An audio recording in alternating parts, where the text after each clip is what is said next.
Hai Sobat Pencinta Catur, welcome back to RL Chess. Dan kita akan bahas pertandingan dari 2022 Superbet Chess Classic Romania yang sudah memasuki babak keempat. Dan di babak keempat, kita akan menyaksikan duel dua pimpinan klasemen sementara. Wesley So berhadapan dengan Jan Nepomniachtchi. Wesley So merupakan pecatur Amerika Serikat dan Jan Nepomniachtchi merupakan pecatur dari Rusia yang bertanding di turnamen ini dengan menggunakan bendera FIDE. Langsung saja kita bahas teman-teman. Sebelum kita bahas lebih dalam, aku butuh bantuan kalian untuk klik tombol subscribe dan nyalakan lonceng notifikasi. Buat teman-teman yang udah subscribe, aku ucapin terima kasih dan semoga terus dukung RL Chess biar semangat bikin konten. Ya, Wesley So pegang buah putih memulai dengan kuda F3 dan dijawab Jan Nepomniachtchi dengan D5. Wesley menjawab dengan D4, kuda F6 hitam, putih C4. Hitam E6, putih G3. Kemudian hitam gajah E7, putih gajah G2. Hitam rokade pendek, putih rokade pendek. Dan ternyata Wesley So bermain menggunakan Catalan opening, teman-teman. Dan sepertinya Wesley So mungkin melihat apa yang dilakukan Magnus untuk menghasilkan kemenangan melawan Jan Nepomniachtchi. Dan Jan menjawab dengan pion D makan C4. Ya, ambil pion C4. Putih menjawab menteri C2.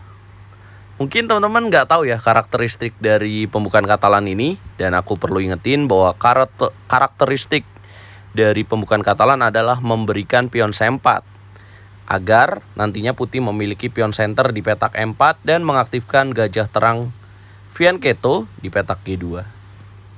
Jadi serangannya dari jalur C ini teman-teman dan sayap menteri.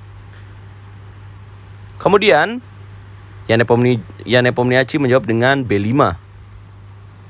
Dan putih A4, hitam gajah B7. Ini sangat mengejutkan. Pilihan lain yang bisa dilakukan oleh Jan Nepomniachtchi adalah dengan melangkahkan B4. Ya. Dan ini baru terjadi dan pilihan yang sangat menarik dengan gajah B7 ini dijawab oleh putih dengan pion A makan B5. Hitam A6, putih kembali lagi pion B makan A6. Hitam kuda A6, putih ambil pion C4. Dan dengan seperti ini putih langsung unggul satu pion teman-teman. Jan Nepomniachtchi melanjutkan dengan gajah D5. Putih melanjutkan dengan menteri ke petak C3. Kemudian hitam dobrak dengan C5, putih gajah E3. Hitam kuda E4, putih menteri S1. Kuda B4 dimainkan oleh hitam, putih benteng tukar benteng A8, menteri A8, dan kuda C3. Kemudian hitam kuda pukul kuda, putih pion B makan kuda, dan kuda C2.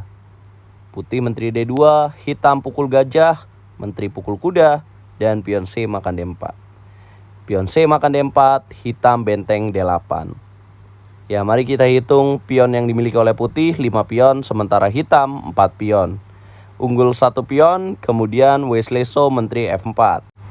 Hitam H6, putih E3.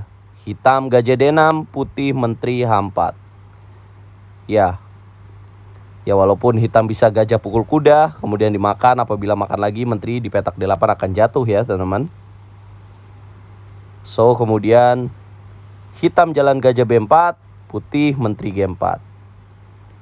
Ya, Jan Nepomniachtchi kemudian melakukan langkah gajah pukul kuda F3. Nah, dengan langkah ini kita bisa tahu bahwa Jan Nepomniachtchi sepertinya hanya ingin mencari remis.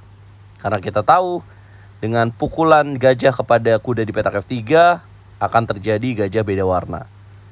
Keuntungan bagi putih bahwa putih memiliki keunggulan 1 pion. Melanjutkan ini, Jan Nepomniachtchi menteri A5. Wesley So benteng B1. Gajah D6 hitam, putih H4. Hitam benteng B8, putih benteng pukul benteng, gajah pukul benteng, dan Wesley So D5.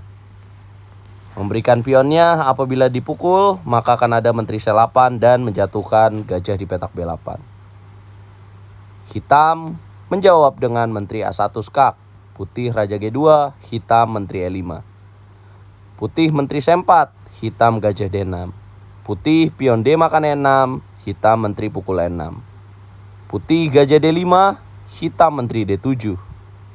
Putih H5 mengunci pion di petak G7 untuk tidak bisa mendorong ya teman-teman. Dan setelah langkah 5, hitam menjawab dengan menteri F5.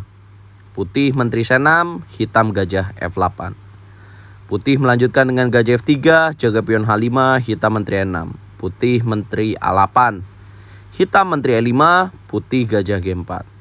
Hitam menteri F6, putih gajah D1, hitam menteri F5. Terus mencari ruang dan kesabaran, Wesley So memainkan menteri B7.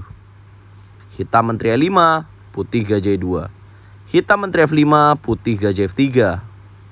Hitam menteri E5, putih gajah G4. Hitam menteri G5, putih menteri F3. Ya, dan akhirnya Nepomniachtchi mendobrak dengan G6. Pion H makan G6. Ya, Nepomniachtchi terpaksa harus makan dengan menteri. Ya, apabila makan dengan pion, maka akan ada jawaban gajah E6. Raja G7 dan menteri F7 akan terjadi skakmat. Jelas sebuah kesalahan. Tapi dengan pilihan mendobrak ini, maka akan membuat struktur pion hitam kurang bagus ya teman-teman, karena jadi pecah nih. Setelah menteri G6, Wesley So melanjutkan dengan gajah F5. Hitam menteri F6. Ya, apabila gajah H7 tidak jatuh ya menterinya, karena akan ada jawaban raja G7. Wesley So lebih memilih dengan menteri D5. Hitam menteri D6, putih menteri C4. Hitam menteri B4, putih menteri E2. Hitam menteri B7 skak, putih raja H2. Ya, tantangan bagi Wesley So adalah bagaimana dia bisa melakukan progres dengan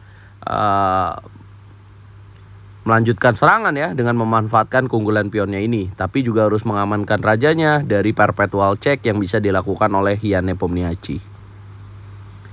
Hitam gajah G7, putih gajah D3. Hitam menteri D5, putih gajah C4. Hitam menteri M4, putih gajah B3. Hitam menteri F5, putih dorong M4. Akhirnya Wesley mendorong pionnya juga.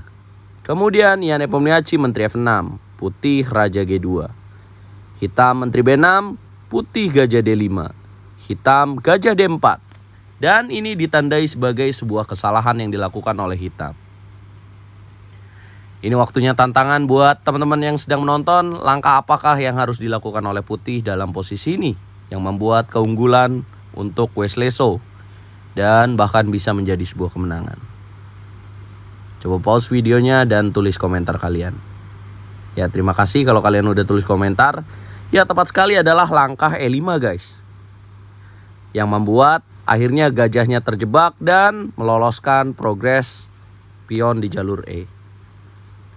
Kemudian Nepomniachtchi melanjutkan langkahnya dengan menteri G6. Dan ini juga disebut sebagai langkah yang blunder.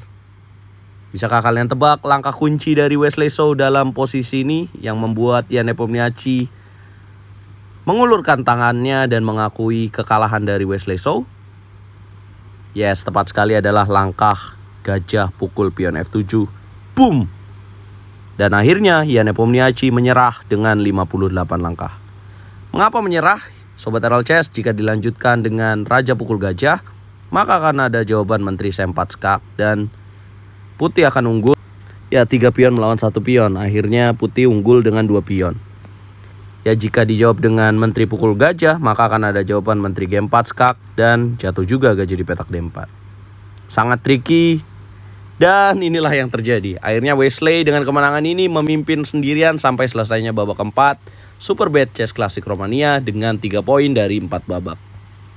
Apakah ini tanda-tanda juara dari Wesley So? Ya teman-teman, sekali lagi kesabaran itu bernama Wesley So. Dia sangat ulet dan menunjukkan kualitasnya sejauh babak keempat ini.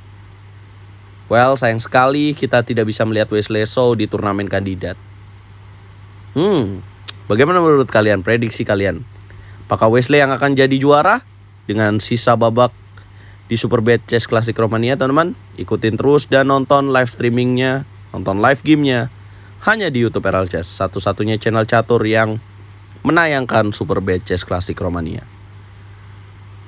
Jangan lupa like, share, dan subscribe. Dukung terus percaturan Indonesia. Dukung terus channel RL Chess Catur Yes Indonesia. Jaya bosku.